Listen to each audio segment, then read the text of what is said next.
Cuando la nuera se quedó sentada dentro del coche mirando el celular y sin bajarse a saludar a los dos ancianos, en las afueras de Guadalajara, Rosa supo que algo estaba por pasar. 30 minutos después, mientras su hijo sostenía la pluma y firmaba unos papeles que les quitaban el último pedazo de tierra, ocurrió algo horrible, algo que jamás había pasado en sus 48 años de matrimonio.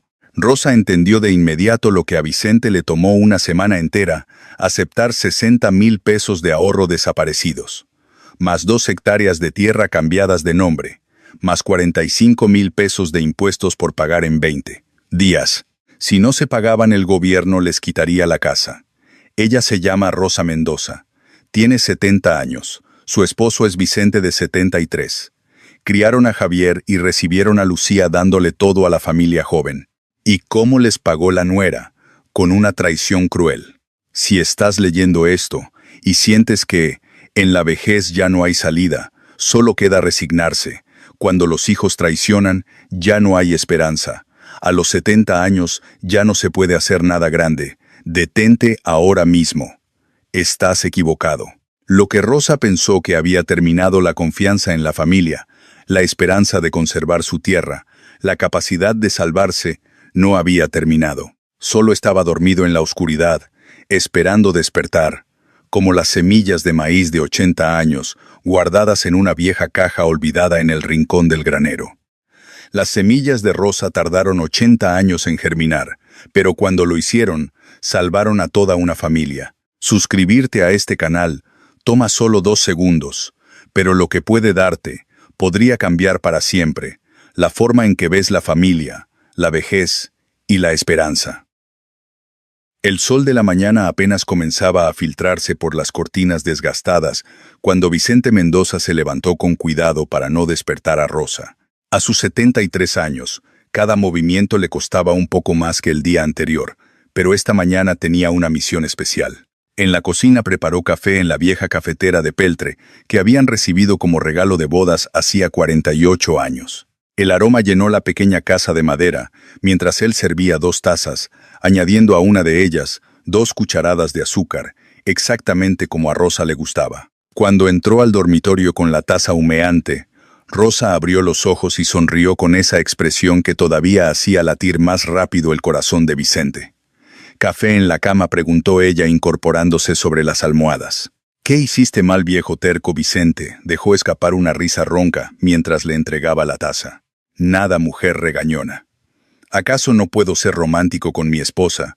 Rosa tomó un sorbo y cerró los ojos saboreando el momento. Estos pequeños gestos de ternura eran el pegamento que había mantenido unido su matrimonio a través de tantos años difíciles. Vicente se sentó al borde de la cama y ella descansó su mano libre sobre la de él. Las arrugas en sus rostros contaban historias de décadas de trabajo duro, pero sus ojos aún brillaban con el amor de 2 jóvenes que se habían prometido estar juntos para siempre. Después del desayuno caminaron juntos por el rancho.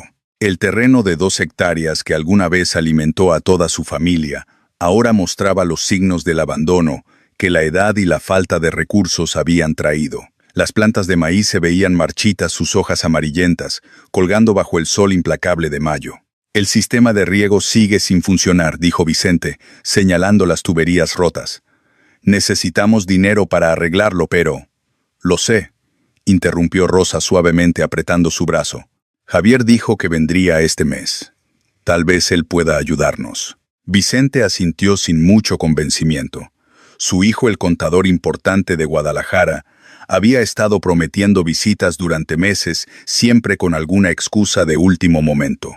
Cuando llegaron de vuelta a la casa, Rosa vio la pila de sobres sin abrir sobre la mesa.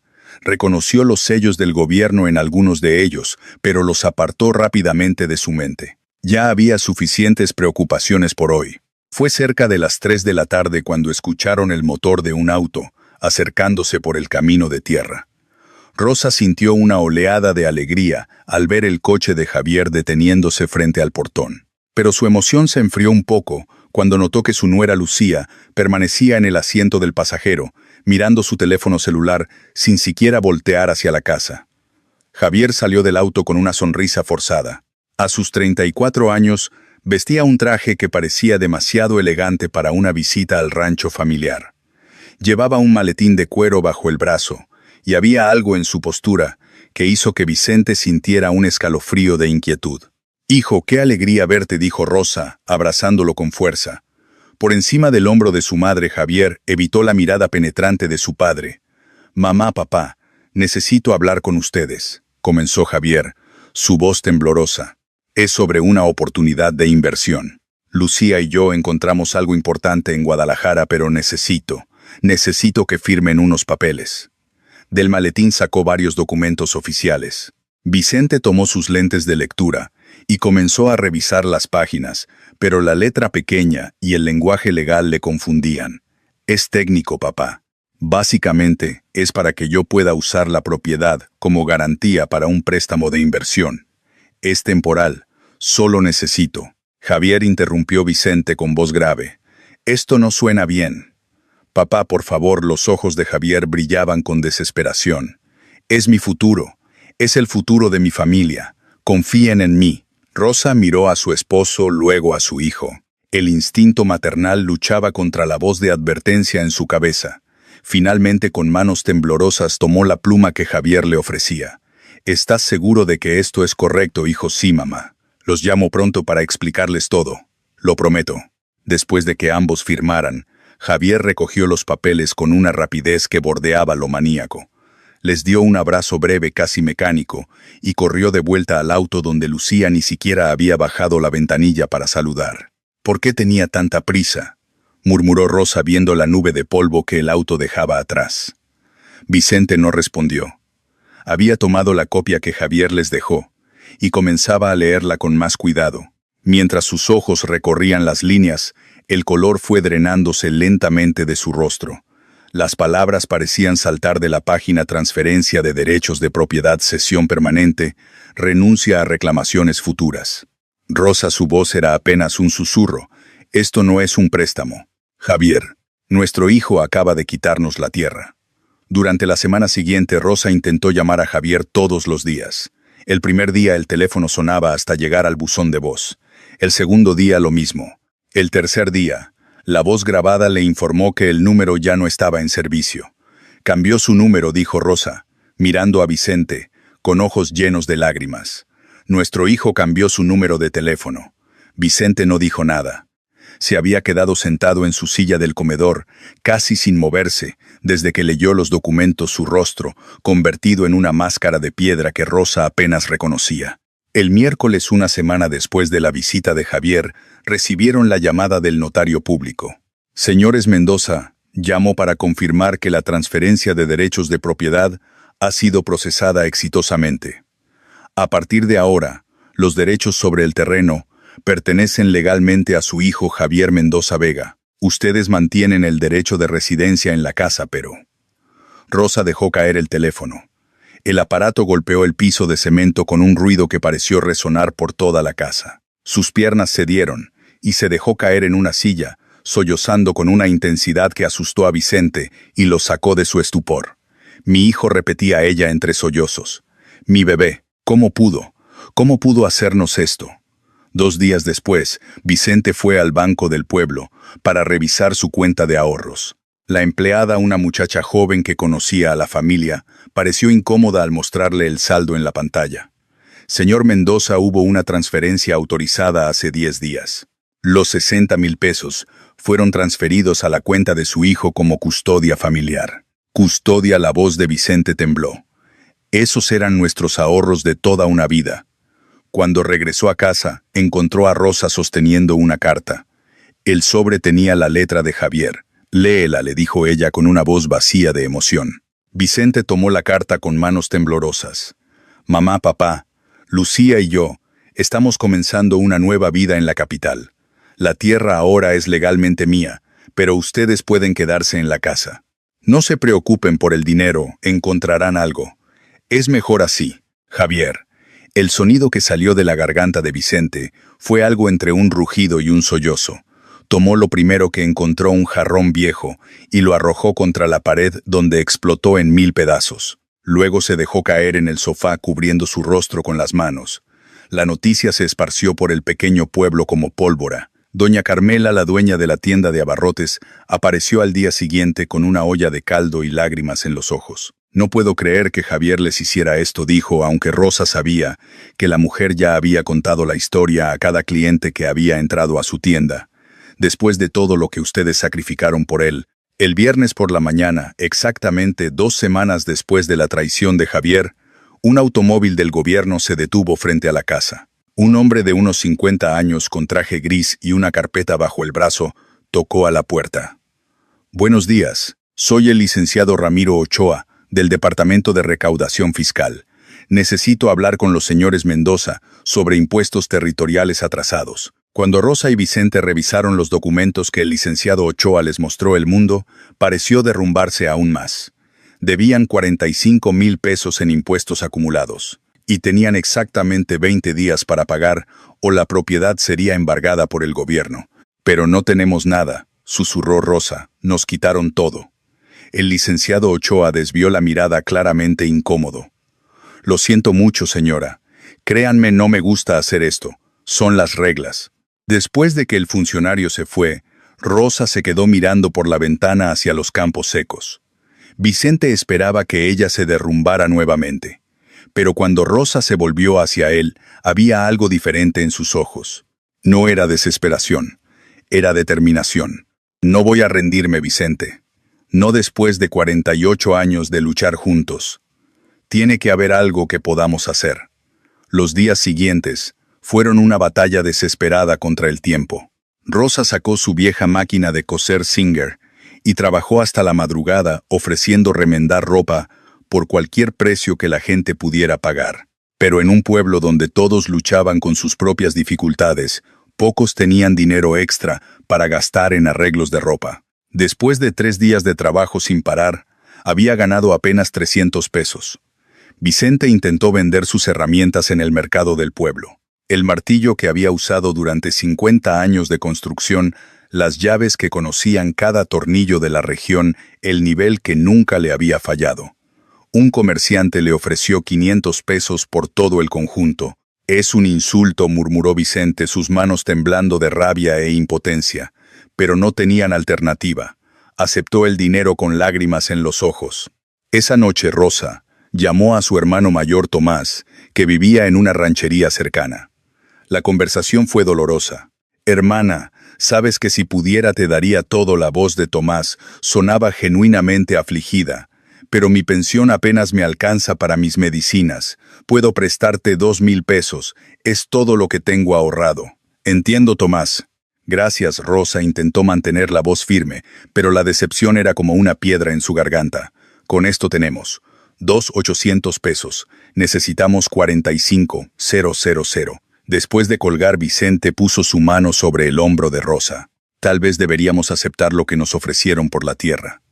Al menos saldríamos con algo». No, la voz de Rosa era firme. «Esta tierra es todo lo que nos queda de una vida de trabajo. No la voy a regalar». Al día siguiente Rosa comenzó a limpiar el viejo granero, pensando que tal vez podrían vender algún equipo agrícola olvidado. Entre las telarañas y el polvo de décadas, encontró un baúl de madera oscura que no recordaba haber visto antes. La madera estaba tallada con diseños antiguos, casi borrados por el tiempo. Cuando Rosa abrió el baúl, el olor a madera vieja y tierra seca llenó el aire. Dentro, envuelto en un paño descolorido, encontró un frasco de vidrio sellado. Dentro del frasco había semillas de maíz, pero diferentes a cualquiera que hubiera visto. Eran más grandes, con un color que oscilaba entre el dorado oscuro y el rojizo. Debajo del frasco había una nota escrita en tinta desvanecida, con la letra temblorosa de alguien muy anciano: «Maíz sagrado de nuestros abuelos, don Carmelo Vega y don Eugenio Mendoza. Estas semillas vienen de sus padres, y los padres de sus padres. Preservar para las generaciones futuras. Plantar solo cuando la familia más lo necesite». Negativo 1940. Rosa sintió un escalofrío recorrer su espalda. Su abuelo don Carmelo había muerto cuando ella era niña, pero recordaba las historias que su madre contaba sobre él y su mejor amigo don Eugenio, el abuelo de Vicente. Los dos hombres habían pasado años experimentando con variedades de maíz, buscando recuperar las semillas que sus propios abuelos habían traído del interior del país. «Vicente, ven a ver esto», llamó Rosa, su voz temblando de emoción. Vicente entró al granero y tomó el frasco con cuidado. Leyó la nota 2 veces antes de hablar. «Semillas viejas no van a salvarnos, Rosa. Tienen más de 80 años. Probablemente ni siquiera germinen. Pero la nota dice que las plantemos cuando la familia más lo necesite», insistió Rosa. «¿Y cuándo hemos necesitado más que ahora? Es mayo. Estamos en plena sequía. No tenemos sistema de riego, y aunque tuviéramos el maíz tarda meses en crecer, la fecha límite es en menos de 3 semanas». Lo sé. Rosa cerró sus manos alrededor del frasco. «Pero Vicente, ¿qué más tenemos? ¿Qué otra opción nos queda?» Vicente miró a su esposa. Vio la desesperación, mezclada con determinación en sus ojos, y sintió algo que no había sentido desde que Javier los traicionó, un pequeño destello de algo que podría ser esperanza. «Está bien», suspiró. «Pero no te hagas ilusiones. Esto probablemente no funcionará. Entonces fracasaremos juntos», dijo Rosa tomando su mano. «Como hemos hecho todo en estos 48 años». Al día siguiente comenzaron a preparar un pequeño pedazo de tierra cerca del pozo, donde la humedad del subsuelo todavía mantenía el suelo menos seco. Era un trabajo agotador para 2 personas de su edad, pero Rosa se negaba a rendirse. Y mientras cavaban bajo el sol implacable, ninguno de los dos podía imaginar que esas semillas olvidadas cambiarían sus vidas de formas que nunca soñaron posibles. El trabajo de preparar la tierra resultó ser aún más brutal en los días que siguieron. A sus edades, cada palada de tierra parecía pesar el doble, y el sol de mayo no mostraba misericordia. El primer día, Vicente logró trabajar apenas 2 horas antes de que su espalda se tensara con un dolor agudo que lo hizo gritar y caer de rodillas. Vicente Rosa corrió hacia él su propio cuerpo, protestando con cada paso. «Estoy bien», mintió él entre dientes apretados. «Solo necesito un momento». Pero no estaba bien. Rosa lo ayudó a llegar a la sombra de un árbol, donde Vicente se quedó recostado durante media hora antes de poder moverse de nuevo. Cuando finalmente se levantó, lo hizo con la determinación de un hombre que no permitiría que su cuerpo traicionara su voluntad. Las manos de Rosa desarrollaron ampollas el segundo día. Para el tercero, las ampollas se habían reventado, dejando la carne viva expuesta. Cada vez que agarraba la azada, el dolor era tan intenso que tenía que morderse el labio para no gritar. Pero siguió trabajando. La noticia de lo que estaban haciendo se esparció rápidamente por el pueblo. Algunos vecinos pasaban solo para ver a los 2 ancianos trabajando bajo el sol como condenados. Don Felipe Moreno, el maestro jubilado que vivía en la propiedad vecina, se detuvo una tarde con una sonrisa burlona en el rostro. «2 ancianos van a salvar su rancho plantando maíz en plena sequía». Su risa tenía un tono cruel. «Es casi cómico. Deberían aceptar la realidad y vender mientras puedan». Vicente apretó los puños, pero Rosa puso una mano sobre su brazo para calmarlo. «Gracias por su opinión, don Felipe», dijo ella con una cortesía forzada. Pero no todos eran crueles. Doña Carmela apareció al tercer día con una canasta llena de tortillas recién hechas, frijoles y una jarra de agua fresca. «No le hagan caso a ese viejo amargado», dijo limpiando el sudor de la frente de Rosa con un pañuelo. «Aunque les soy sincera, no creo que esto funcione. Pero al menos no van a morir de hambre mientras lo intentan». Para la tercera semana, algo extraordinario comenzó a suceder. Las semillas no solo habían germinado, sino que las plantas crecían con una velocidad que desafiaba todo lo que Vicente había visto en sus 73 años de vida. Los tallos eran más gruesos de lo normal, las hojas más anchas, y de un verde tan intenso que parecían brillar bajo el sol. «Nunca había visto maíz crecer así», murmuró Vicente pasando sus dedos con reverencia sobre una hoja. «Especialmente no en esta sequía». Rosa sonrió por primera vez en semanas. Tal vez nuestros abuelos sabían algo que nosotros habíamos olvidado. Fue ese mismo día cuando una camioneta blanca se detuvo en el camino de tierra. Una mujer de unos 30 y tantos años bajó del vehículo vestida con pantalones de mezclilla y una camisa de trabajo. Llevaba una mochila grande al hombro y una gorra que la protegía del sol. Buenos días, llamó ella acercándose con paso seguro. Mi nombre es Isabel Ramos. Soy botánica de la Universidad de Guadalajara. Estoy haciendo un estudio sobre variedades tradicionales de maíz en la región. Se detuvo al ver las plantas de Rosa y Vicente, y su expresión cambió completamente. Sus ojos se abrieron con sorpresa, y se quitó la gorra para ver mejor. ¿Puedo acercarme?, preguntó su voz temblando de emoción contenida. Vicente miró a Rosa, quien asintió.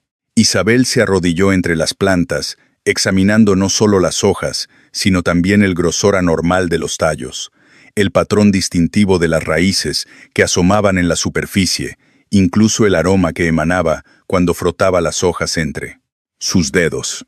Sacó una lupa pequeña de su mochila y estudió los detalles microscópicos, la densidad de los tricomas, el espaciamiento de las nervaduras, la textura cerosa de la epidermis.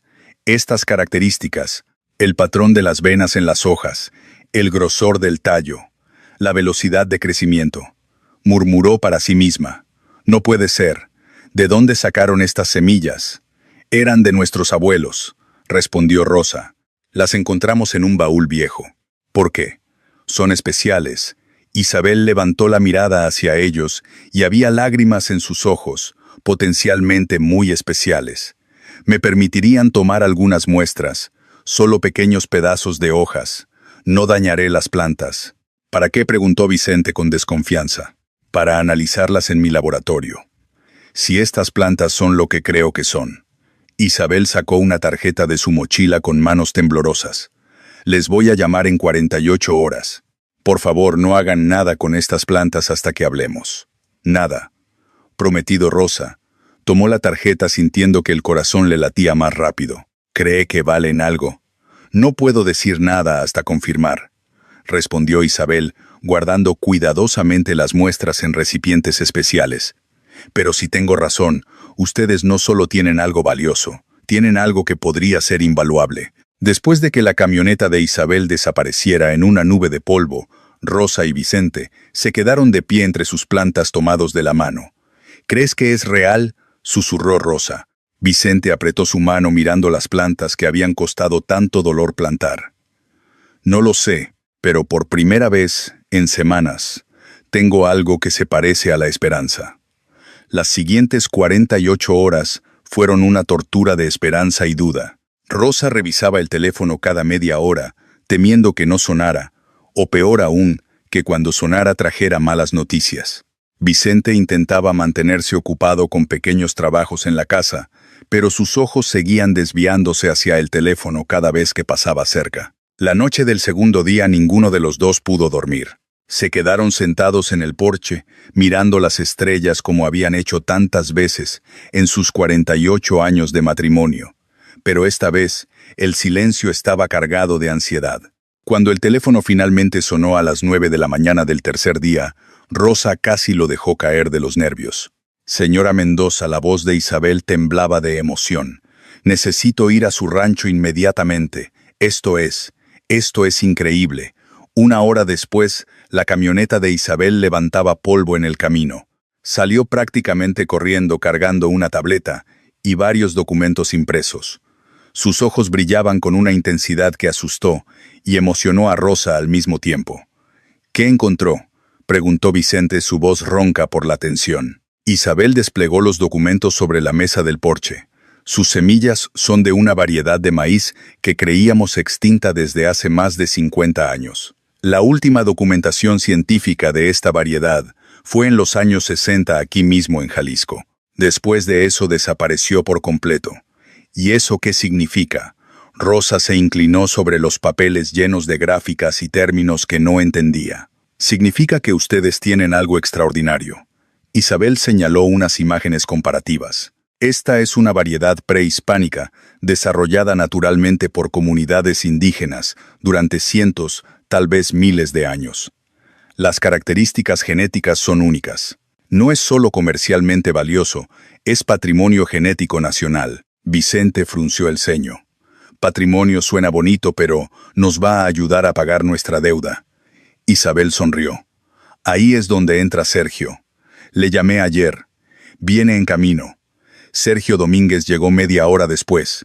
Era un hombre de 40 y tantos años con el aspecto curtido de alguien que había pasado tiempo en el campo, a pesar de vestir ropa de ciudad.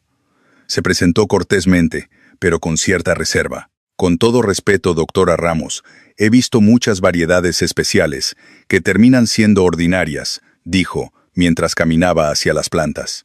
Y 2 ancianos con 1/4 de hectárea. Bueno, no es exactamente una operación comercial seria. Pero cuando Isabel le mostró los análisis y después lo llevó a ver las plantas, su expresión cambió. Se arrodilló, examinó las hojas, olió la tierra, finalmente arrancó una pequeña mazorca que apenas comenzaba a formarse, peló algunos granos y mordió uno crudo.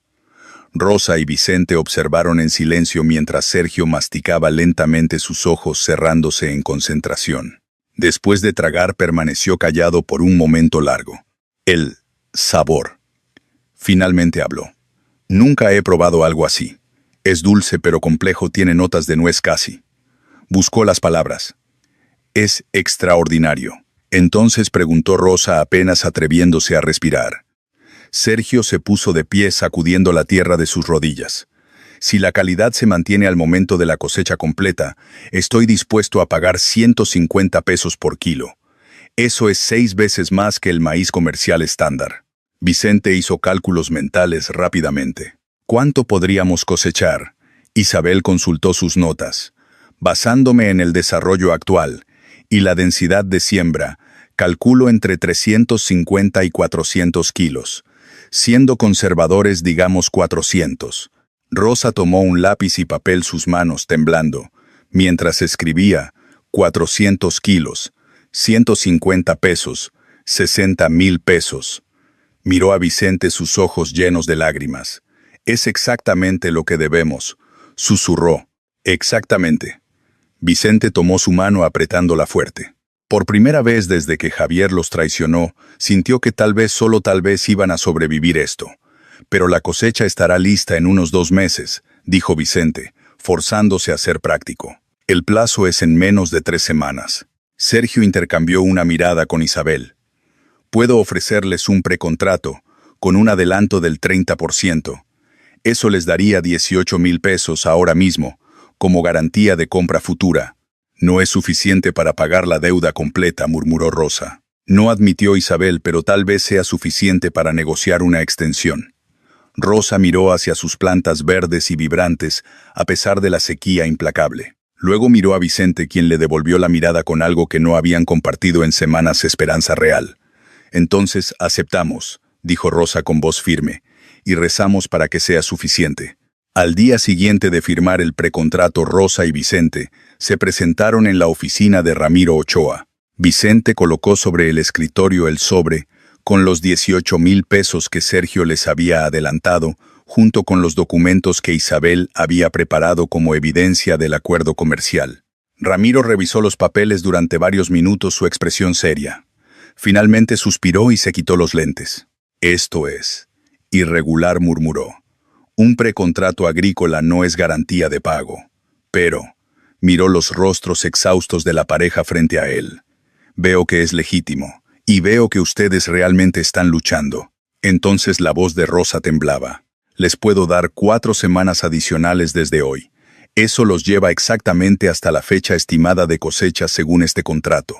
Pero si no pagan en esa fecha, no habrá más extensiones. Entendido. Vicente y Rosa asintieron, incapaces de hablar. Ramiro tomó los 18,000 pesos y emitió un recibo provisional. Esto cubre parcialmente la deuda.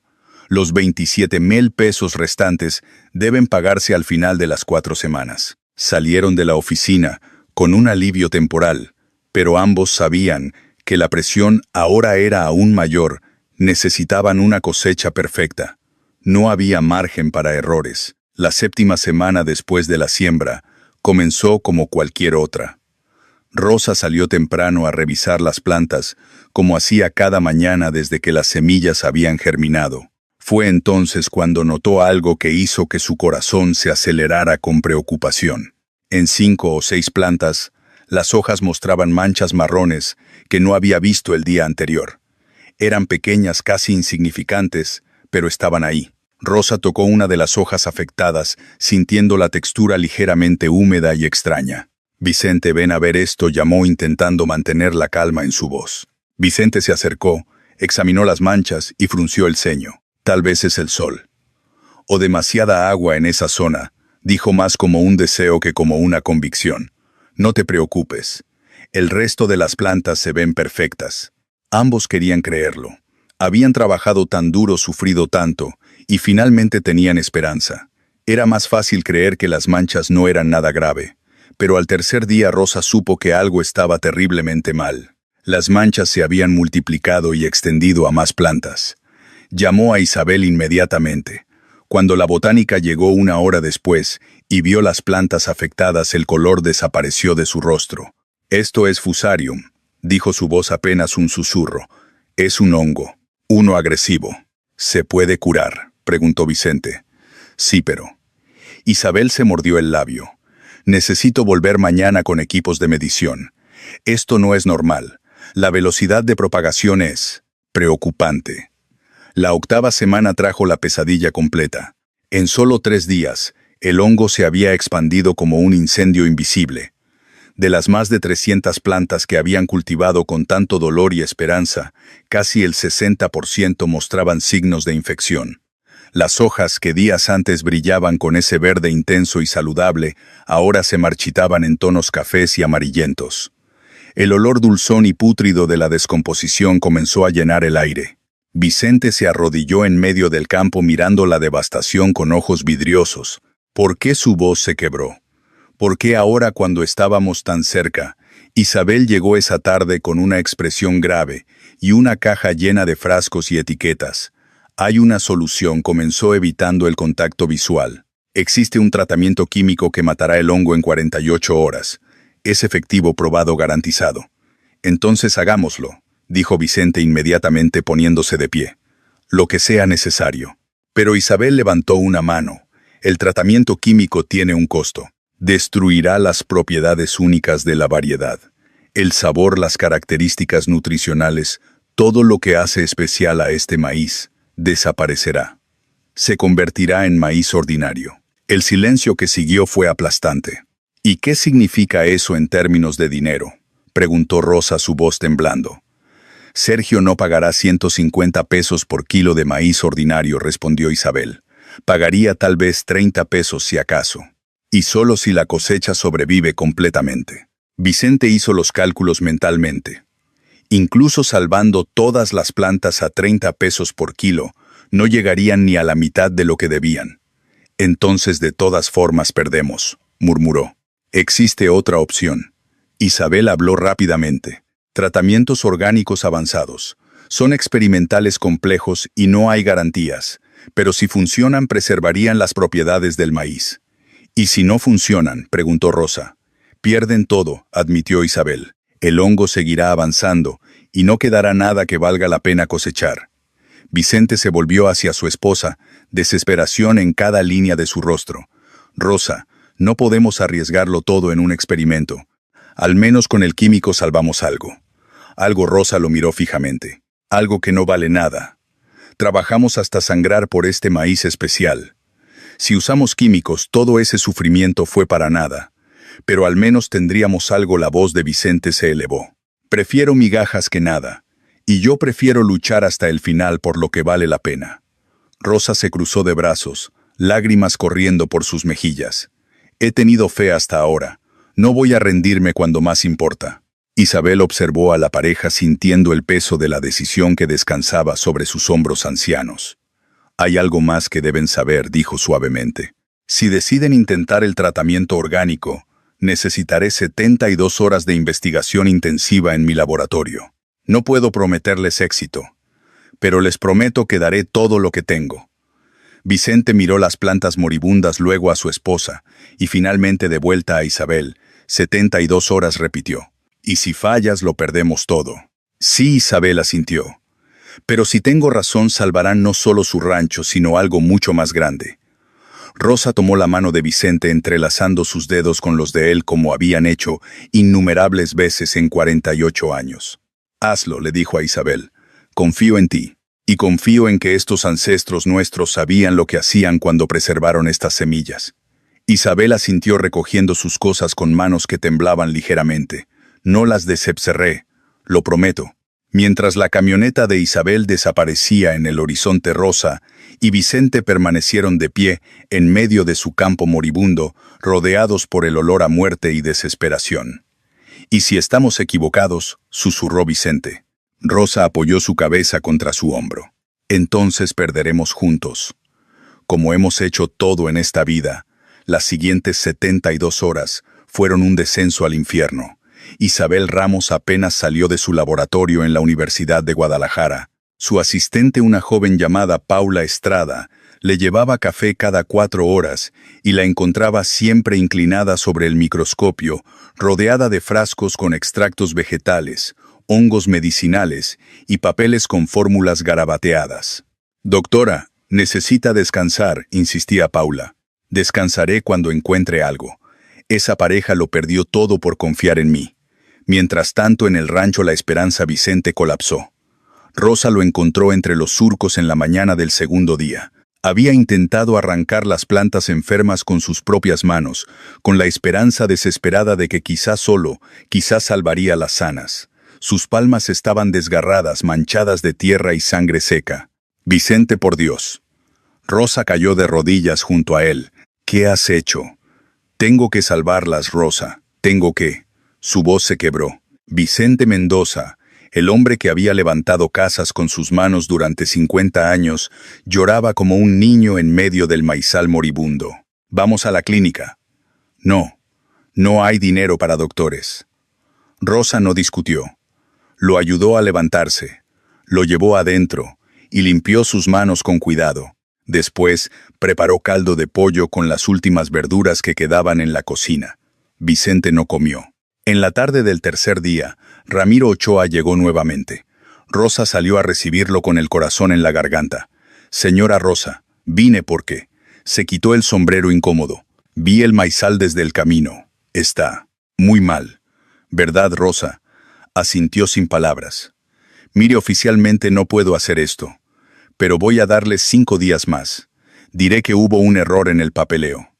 Ramiro miró hacia la ventana donde Vicente descansaba. «Sé que ustedes no son como los que realmente deben dinero. Sé que fueron engañados». «Gracias, don Ramiro». La voz de Rosa apenas era un susurro. «No me agradezca todavía. 5 días, señora. Es todo lo que puedo hacer». A las 11 de la noche de la hora 71, el teléfono de Rosa sonó. «Rosa». La voz de Isabel temblaba de emoción y agotamiento. «Lo encontré». «Lo encontré». «¿Qué encontró, doctora?» «Un extracto de hongos del género Trichoderma, combinado con quitosano orgánico. Detiene el fusarium sin dañar el maíz. Proveen muestras de su planta rosa. Funcionó, estaré allá en 1 hora con todo el equipo». Rosa colgó el teléfono y se dejó caer en una silla. Sus manos temblaban. Afuera la luna iluminaba el campo devastado. Dentro de ese desastre todavía brillaba frágil e imposible una última esperanza. Isabel llegó a las 12:15 de la madrugada, en una camioneta prestada, acompañada por Paula y 2 tanques de 50 litros, con el extracto de tricoderma recién preparado. Rosa, que había pasado la última hora preparándose para su llegada, salió corriendo a recibirlas. Todas las lámparas del rancho ya estaban encendidas, convirtiendo el campo en un escenario iluminado contra la oscuridad de la noche. «Tiene que aplicarse esta misma noche», explicó Isabel mientras bajaban el equipo. «La humedad nocturna ayuda a que el tricoderma colonice las plantas antes de que el sol lo debilite. Tenemos una ventana de 6 horas máximo». Vicente salió de la casa con las manos vendadas y un machete al hombro. «Vicente, tú descansas», ordenó Isabel. «Con todo respeto, doctora, este es mi maizal. Yo trabajo». Isabel no discutió. Conocía esa mirada. Paula preparó la mezcla en 2 mochilas aspersoras industriales que habían traído de la universidad. El extracto tenía un olor terroso, casi dulce, que contrastaba con el hedor de pudrición que emanaba del campo. «Empiecen por las hileras del norte», instruyó Isabel, conectando su linterna frontal. «Hay que rociar cada planta arriba y abajo de las hojas. No escatimen. Esta es nuestra única oportunidad». Trabajaron en silencio durante las primeras 2 horas. El único sonido era el siseo de los aspersores y el crujir de la tierra seca bajo sus pies. Vicente iba adelante, a pesar del dolor de sus manos, rociando meticulosamente cada planta, como si fuera la última cosa que haría en su vida. A las 3 de la mañana, Rosa tropezó con una raíz y cayó de rodillas. Paula corrió a ayudarla. «Estoy bien, mija. Solo necesito un momento». «Tomen agua», ordenó Isabel, deteniéndose también. «No sirve de nada si colapsan antes de terminar». Se sentaron entre los surcos, 4 figuras agotadas bajo un cielo lleno de estrellas. Vicente miró sus manos vendadas ahora empapadas del líquido verde oscuro del tratamiento. «Doctora Isabel, ¿de verdad cree que esto va a funcionar?» Isabel tardó en responder. Podría haber mentido. Podría haber dado una respuesta científica llena de porcentajes y probabilidades. En cambio, dijo la verdad. «No lo sé con certeza, don Vicente. En el laboratorio funcionó perfectamente, pero el campo es diferente. Hay variables que no puedo controlar: el viento, los insectos, el nivel de infección». Miró hacia las plantas oscuras que los rodeaban. «Lo único que sé es que hicimos todo lo que la ciencia me permitió hacer». Vicente asintió despacio. Era una respuesta honesta, y él respetaba la honestidad. «Entonces sigamos». Terminaron cuando el horizonte comenzó a teñirse de naranja. 312 plantas tratadas. Paula anotó el número en su libreta con manos temblorosas. Isabel verificó los tanques completamente vacíos. Rosa preparó café mientras el sol salía. Los 4 se sentaron en el porche demasiado exhaustos para hablar, mirando el maizal, que ahora parecía brillar con un tono verde más oscuro bajo la luz del amanecer. «¿Cuánto tiempo?», preguntó Rosa finalmente. 48 horas, respondió Isabel. «En 2 días sabremos si el tricoderma ganó la batalla». 48 horas. 2 días. Una eternidad. Las siguientes 48 horas fueron las más largas de sus vidas. Vicente no durmió. Rosa lo encontraba cada mañana en el mismo lugar, sentado en una silla plegable entre los surcos, mirando fijamente las plantas, como si pudiera obligarlas a sanar con pura fuerza de voluntad. «Vicente, tienes que descansar. ¿Y si empeoran durante la noche y no me doy cuenta?». Rosa no sabía qué responder. Preparaba café, se sentaba junto a él en silencio, y juntos observaban el maizal bajo la luz cambiante del día. El primer día no hubo cambios visibles. Las manchas marrones seguían allí amenazantes y oscuras. Vicente apenas tocó la comida que Rosa le llevó. El segundo día amaneció con una niebla espesa. Vicente caminó entre las hileras, con una linterna inspeccionando cada planta, buscando cualquier señal. Las manchas se expandían, se detenían, nuevas hojas estaban muriendo. A las 4 de la tarde de ese segundo día, Isabel llegó con Paula. Traía un microscopio portátil y bolsas para muestras. «Es hora de ver si funcionó», anunció, aunque su voz temblaba ligeramente. Caminaron en silencio hacia el campo. Isabel se arrodilló frente a una de las plantas más afectadas, tomó una muestra de una hoja manchada y la examinó bajo el microscopio. Pasaron 30 segundos. 1 minuto. 2 minutos. «Dios mío», susurró finalmente. Que Vicente dio un paso adelante. «¿Qué ve?». Doctora Isabel levantó la vista, y por primera vez en días sonrió. «Las hifas del fusarium están muertas, completamente muertas. Y miren», señaló hacia el centro de la planta. «¿Ven ese color verde más brillante? Son hojas nuevas. Están creciendo». Rosa se cubrió la boca con ambas manos. Vicente cayó de rodillas en la tierra. «¿Está segura?», preguntó con voz quebrada. «Completamente segura. El tricoderma ganó. Su maíz va a sobrevivir». Paula empezó a llorar. Isabel abrazó a Rosa y luego ayudó a Vicente a ponerse de pie. Durante 5 minutos no hubo palabras, solo el sonido del viento moviendo las hojas recién sanadas. Entonces, desde el camino de entrada llegó el sonido de un motor. Todos voltearon. Un auto desconocido se detuvo frente a la casa. La puerta se abrió y bajó Javier. Se veía terrible, barba de varios días, ropa arrugada, ojos hundidos por la falta de sueño. Llevaba una mochila pequeña, nada más. «Popa, moma». Su voz se quebró. «Lucía me dejó. Se fue con el dinero y con otro hombre. Me quitó todo. Perdí el departamento, perdí mi trabajo. Tragó saliva. Yo no tengo a dónde ir. Vicente lo miró durante un largo momento. El hombre que había firmado los papeles. El hombre que los había traicionado. Su hijo. ¿Vienes a pedir perdón o a pedir techo? Ambos, respondió Javier sin levantar la mirada, aunque sé que no merezco ninguno.